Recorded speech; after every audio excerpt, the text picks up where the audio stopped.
Bueno, pues después de esta avalancha de malas noticias, permítame abundar en lo que es el contenido de este informe, que, como lo explicaba Julieta, es realmente un trabajo que ha costado pues mucho trabajo para hacer algo como de este tamaño, ¿eh? O sea, con letra pequeñita son 1000 páginas, con letra que no necesita uno anteojos son 2000, efectivamente. Lo publicamos en 6 idiomas, está disponible gratuitamente por internet para todos estos idiomas para que lo puedan todos consultar, y esperamos, desde que yo soy la redactora en jefe en 2015, lo hemos tratado de ir mejorando de tal manera que les sirva a todos ustedes que se interesan en el tema, mejor para sus investigaciones y para sus trabajos, porque lo estamos tratando de ser comparable año con año. Entonces, en las secciones que presentamos, tratamos de ofrecer algún contraste entre la situación de hace 2 años con la presente. El análisis global que la edición de este año presenta tiene algunos, bueno, conclusiones principales. Perdón, que estoy un poquito confundida con idiomas y todo, porque ya se me hizo tarde en la cabeza. Son las 7:30 de la noche aquí. Pero les quería yo decir, una de las primeras conclusiones que resaltan, porque verdaderamente destacan de todo lo que han visto en este video, es cómo el creciente número de autócratas, de gobiernos autoritarios que se han emprendido en ataque contra sus propios ciudadanos porque pertenecen a la religión equivocada. Al ser esta la situación, entonces el gobierno, que es el que tiene el monopolio de el uso de la fuerza y que tiene una fuerza pues económica desproporcionada con cualquier otra organización en principio, está aprovechándose y renunciando, no solamente renunciando a su obligación de defender a todos sus ciudadanos por igual, sino además es el gobierno el que los está atacando. No solamente son, cuando hablamos de que los atacantes, los perpetradores de las violaciones a la libertad religiosa son gobiernos autoritarios, no solamente nos referimos a gobiernos en sí, sino a aquellos que tienen el poder, los autócratas. El autócrata. No queremos bajar también en esta ocasión de la noción de que la persecución viene de gobierno, del islamismo extremista, de nociones un poco amplias como el nacionalismo etnorreligioso, y realmente bajarlo a la realidad lamentable de que es una persona la que está mandando todos esos ataques, ¿sí? Entonces, queremos ya pasar de esa noción de que por qué nos están persiguiendo es por el islamismo. No, es porque ahí hay un señor que, usando el islamismo, está atacando a los ciudadanos y los logra convencer porque vienen de una sociedad donde se vive una religiosidad intensa, como es, por ejemplo, también el caso en México. La sociedad es religiosa, por eso también tiene tanta facilidad en creer en otras nociones de trascendencia y de búsqueda de verdad, que no es tan fácil en otros lugares en los que, por fuerza, por ejemplo, de largos años de comunismo, como en Estonia, no creen absolutamente nada más que en la meditación y en el Reiki y en todas esas cosas que son un poco más materiales.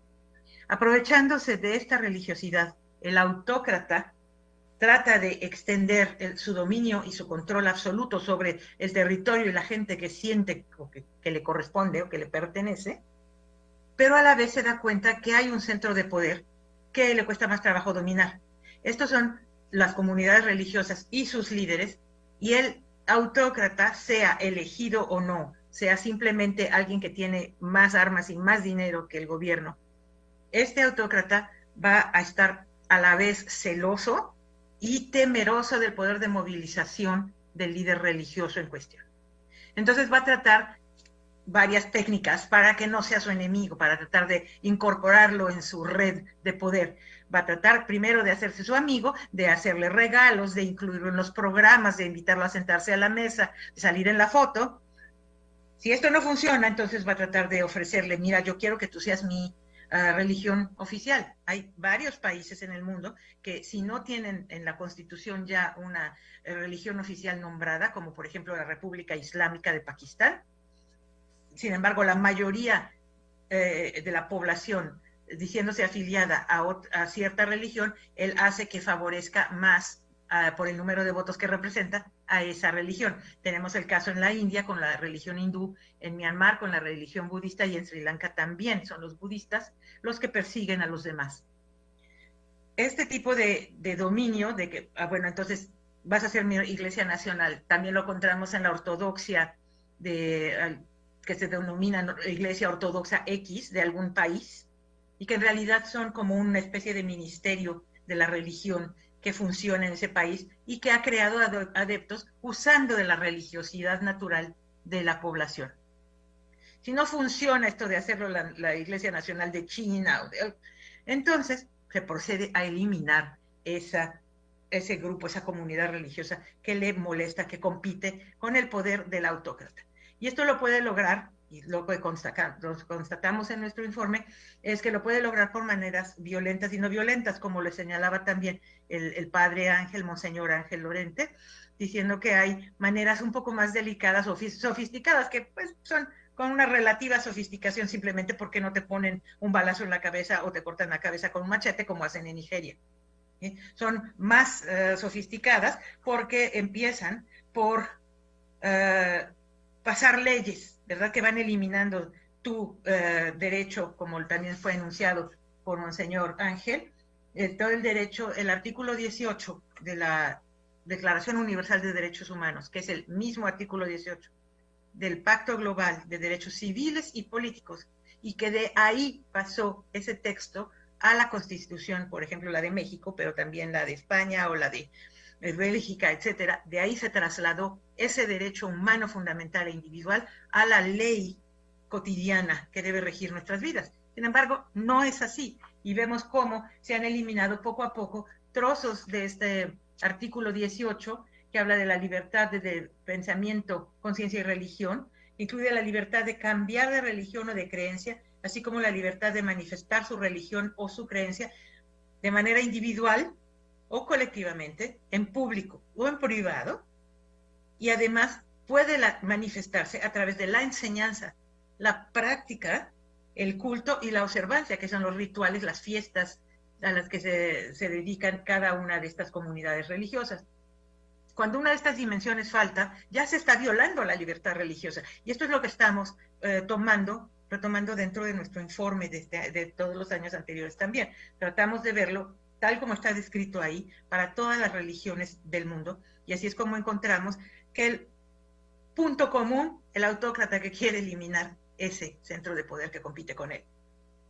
Y entonces utiliza ataques terroristas, como las cosas espantosas que ya habrán visto ustedes en Nigeria, donde el día de hoy están atacando durante la noche con machetes, quemando las casas, por supuesto, destruyendo la iglesia lo primero, secuestrando al padre y a las hermanas para irlos a matar después o para pedir un rescate.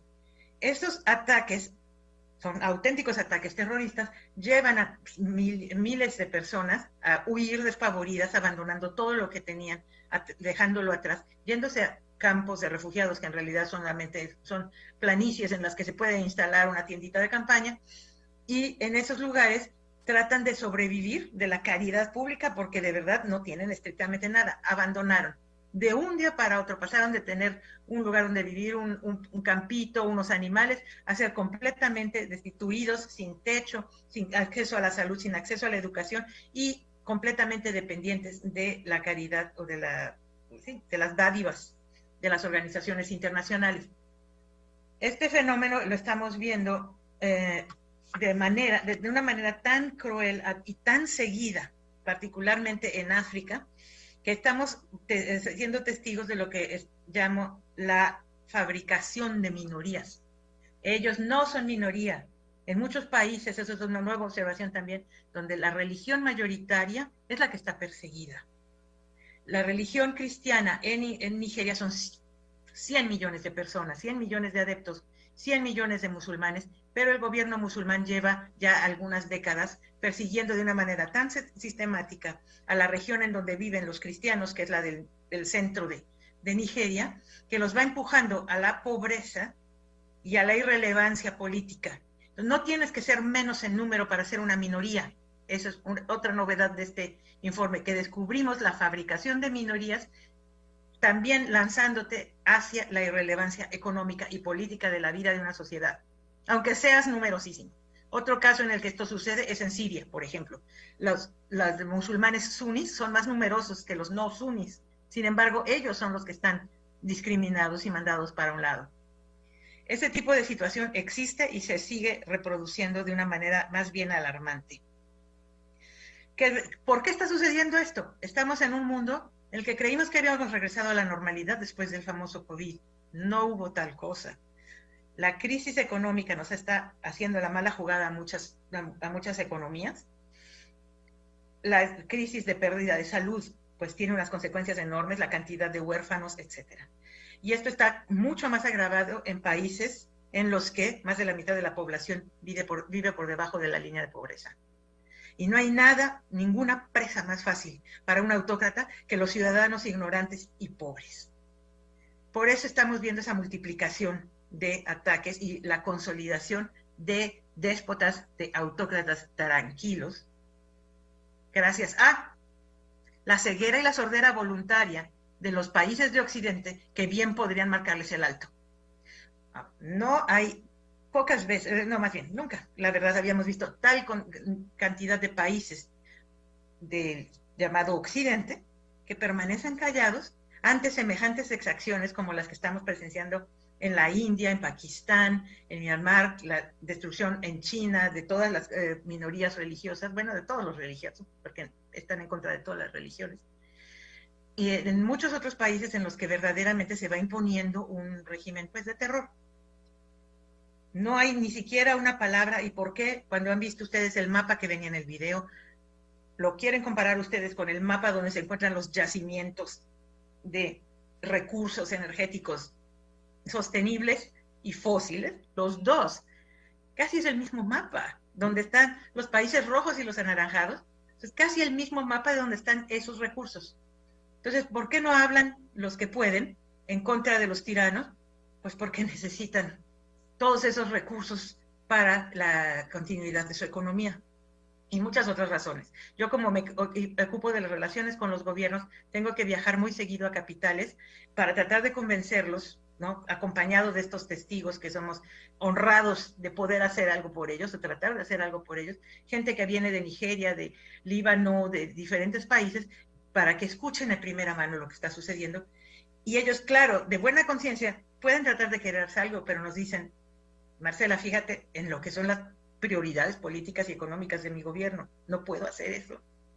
Sin embargo, nosotros no creemos que sea eso verdad, porque todos esos países, los del occidente y los de no occidente, como le llaman el sur global, todos han suscrito esta Declaración Universal de Derechos Humanos, todos.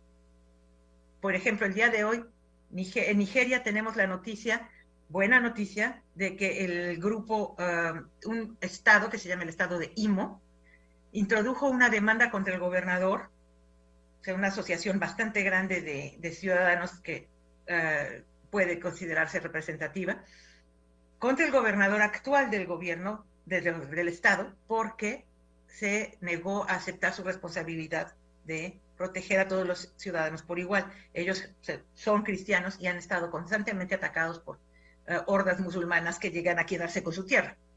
Esta situación lleva a que comenzaron a hacer una lista de los ataques de todas las víctimas, y ya con las listas hechas durante 2 años, convencieron a una firma sudafricana de abogados a que armara un caso para llevarlo a la Corte Penal Internacional.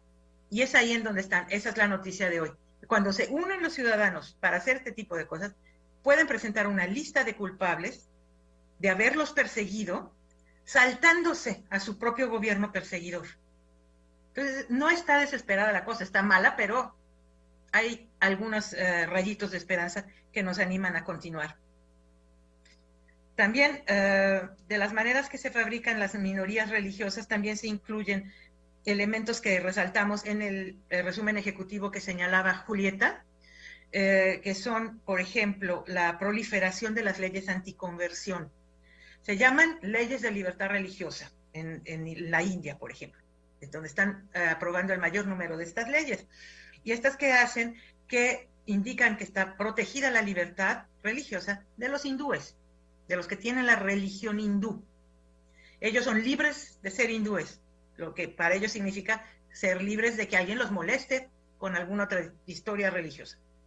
Si ellos juzgan que uno, porque está vestido de sacerdote o de hermana, o que trae un crucifijo, o está, se oyen demasiado los cantos desde dentro de la iglesia, los está tratando de convertir, pueden llamar a la policía, y la policía tiene el derecho de imponer unas multas impresionantemente altas y también con penas de cárcel. Estas leyes anticonversión no son nuevas, ¿sí? Estas ya existen y están perfectamente bien implantadas en muchos países de mayoría musulmana, particularmente en el norte de África.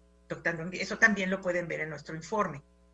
Que estas leyes están tan bien implantadas entre el informe de 2021 y el de hoy, ya se fortalecieron de tal manera que ya se eliminó la libertad religiosa en todos esos países y nadie se dio cuenta, ¿sí? Y están en la orilla del Mediterráneo. Y así estamos de ciegos, ¿verdad? Que esas mismas leyes anticonversión han logrado, por ejemplo, que en la India expulsaran a las hermanas de la caridad por un tiempo, al quitarles también sus recursos financieros, pasan una ley por la cual las asociaciones extranjeras no pueden recibir dinero del extranjero a menos que rellenen una lista interminable de requisitos. También logran, a través de la manipulación electoral, por ejemplo, en los lugares donde hay muy pocos cristianos, como en Irak, se asignan un número de asientos en el Congreso a los cristianos y los acaban de perder hace como un mes y medio. Ya no, antes tenían 5 asientos, ya no hay. Ya. ¿Por qué? Porque son menos, ustedes son tan pocos que ¿para qué los representamos? ¿Sí? ¿Cómo fue que se hicieron menos? Pues porque los atacó ISIS, y que se van a quedar ahí para poder votar dentro de 4 años, pues no. Entonces, esta situación de el tamaño de la comunidad religiosa va cobrando cada vez una mayor importancia. Y hemos notado todos estos esfuerzos desmedidos de los autócratas para fabricar la dichosa minoría. Al punto que, por ejemplo, en Malasia, todos los niños que nacen en la mayoría de las provincias, todos son registrados como musulmanes. Poco importa si sean de la comunidad judía o sean cristianos, no importa. Los padres tienen que presentar una oposición a esa decisión arbitraria. También esto lo estamos viendo en otros países, como otra vez en la India. Otras medidas que hacen es, por ejemplo, o sea, cuando un autócrata trata de desaparecer vía la persecución a una comunidad religiosa, trata de borrarla del presente, del futuro y también del pasado. La destrucción del patrimonio religioso es verdaderamente una prioridad de este tipo de autócratas. Entonces, eso, una forma de persecución que tendemos a verla relativamente poco, a decir, bueno, pues es un templo y ya. No, lo que ya representa toda una historia, toda una parte de la cultura. De ahí, la destrucción de templos y de manifestaciones físicas de la presencia de esa religión, pasan también a prohibir el uso de su idioma, a prohibir su música, a prohibir que se vistan con el traje típico, a eliminarlos completamente, a reescribir la historia. Esto no pasó, ¿sí? Y así desaparece. Luego les quitan la licencia, ¿verdad?, de transmisión de un radio, de una televisión, ya no les permiten publicar nada, y desaparecen de la vista y desaparecen, por supuesto, de la importancia política, económica y social de un país. Este fenómeno que se ve en diferentes regiones del mundo, por ejemplo, es también muy agudo, aunque de una manera un poco más velada, como decía, más sofisticada, como decía Monseñor Ángel, en Europa y en lo que se llama el Occidente. Aquí y también en México se pasan leyes, se van aprobando leyes para quitarte tus derechos humanos fundamentales. Pasan leyes que deciden que tú, por la cara que tienes, porque eres de tal nacionalidad, sexo, porque crees en Dios de tal o cual manera, eres un ciudadano de segunda clase y no mereces los mismos derechos que los demás, ¿sí? Hay un grupo que sí puede hacer rituales que parecen oraciones en la calle, pero tú no. Si tú te pones a rezar en la calle, incluso mentalmente, te pueden arrestar. Y esto sucede, pues ya lo vieron en Inglaterra, ya lo vieron en Finlandia, lo estamos viendo en una variedad de países ya. El crimen de pensamiento que jamás nos hubiéramos imaginado que fuera a suceder en el occidente está ya sucediendo. ¿Y quién está protestando? Pocos, muy pocos, porque muy poca gente conoce su derecho a la libertad de pensamiento, conciencia y religión. Para eso y no para otra cosa, hacemos el informe, para que se sepa, para que ustedes conozcan, para que todo el mundo tenga los elementos para defender este derecho y ayudar a los demás a defenderlo. Porque si cae una religión eliminada, pues ¿quién nos dice que nosotros no vamos a ser los siguientes?